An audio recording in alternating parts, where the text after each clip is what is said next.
إذن تأتي هذه الدعوة لمسيرة وطنية بعد أن وصلت الحالة الاجتماعية إلى تردي غير مسبوق، وصلت أصداؤه إلى مفاصل الدولة، كما كنا نقول ونردد منذ أسابيع وشهور. وتأتي كذلك في ظل تمادي هذا النظام الطبقي الحاكم في سياسات تضرب القدرة الشرائية للمواطن المغربي وإغراقه في الزيادات الصاروخية كل يوم، واستنزاف ما بقي لديه من قدرة شرائية.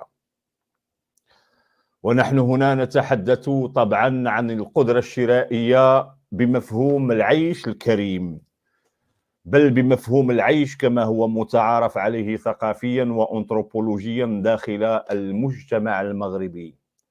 مجتمع الرعايا، مجتمع العبيد ومنظومة القهر والجوع الجماعيين. العيش الذليل والكسيح متلخصا في ثنائية الخبز والشاي، الخبز وتاي يا شعب، الخبز وتاي، أو وصفة البقاء السحرية التي لا نبالغ كما لا يبالغ الأنثروبولوجيون بالقول أنها هي التي تصنع الاستثناء في المغرب وتجعل من التفكير في الثورة ضربا من ضروب الخيال، حتى وإن بلغ القهر المدى وتجاوز ما أدى مباشرة إلى انتفاضات في أكثر من بلد منذ انطلاق ما سمي بالربيع العربي. قالها قبل عقود العربي باطمة ورحل عنا: عايشين عيش الدبانة في البطانة، إلى آخر الأغنية. عيش الدبانة في البطانة، تغير شكل البطانة طبعا وشكل الدبانة، لكن بالمفهوم أو هذا المفهوم ديال الدبانة في البطانة لا زال قائما وسيظل قائما مهما اجتهدت نخب العبيد الجدد في تزيين واقع قبيح ورديء ملازم لمنظومة المخزن والعبيد والحاكم بأمر الله الشاذ القواد المستحوذ على كل شيء في البلد، بما في ذلك شركات السكر والخبز والزيت والدقيق والألبان والإسمنت وشركات الحديد، دون الحديث عن الثروات التي تذهب لأسياده في الغرب بموجب اتفاقيات الاستقلال الكاذب والوطن الزائف، أوسخ مراحيض الاستعمار قديمه وحديثه، وأدنى بؤر الاستبداد والحكم الوضيع بدل الرشيد الذي يدعونه أبناء القحابة. تحت ظل عائلة لقطاء يهود أنجاس سكيرين قوادون وشواذ زوامل يدعون الانتساب لآل البيت ويحكمون بإمارة المؤمنين وفقه السلاطين. الضحكة غتخرج غير من اللي زعما ماشي غير من اللي. وكذلك أعراف اليوطي وبروتوكولات صهيون. اليوم على من يضحكون هاد أبناء القوادون؟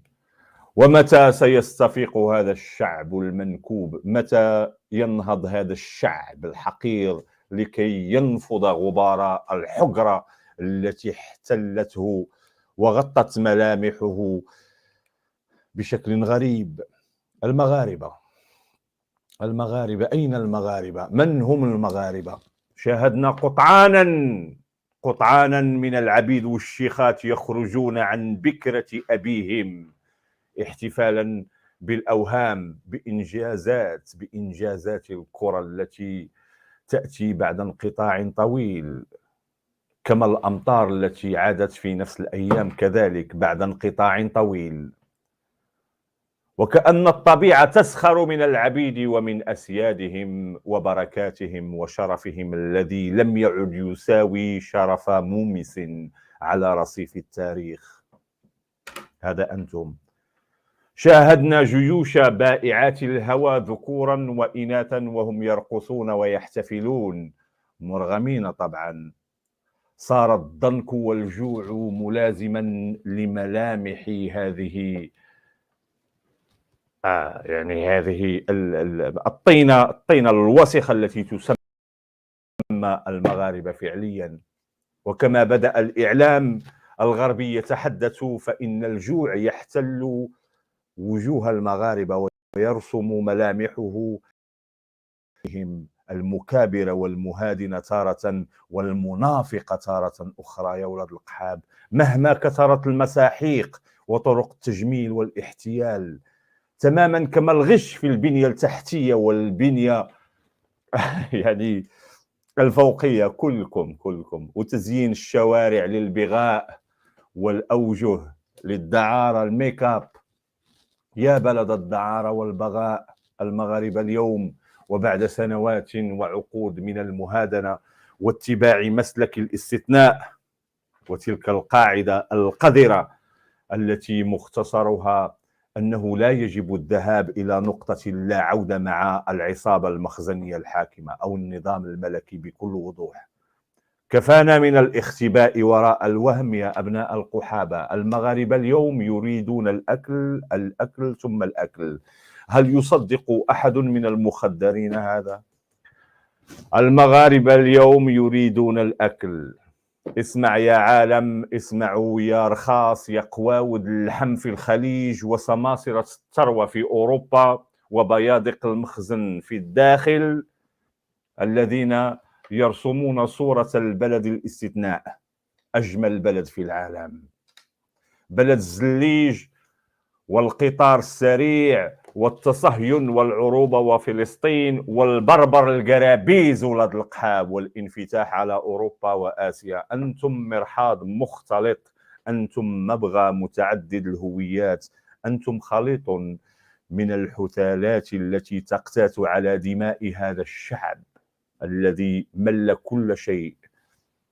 والأسوأ أنه اليوم جاع، والجوع آخر ما يمكن أن يصل إليه شعب أو جماعة أو فرد.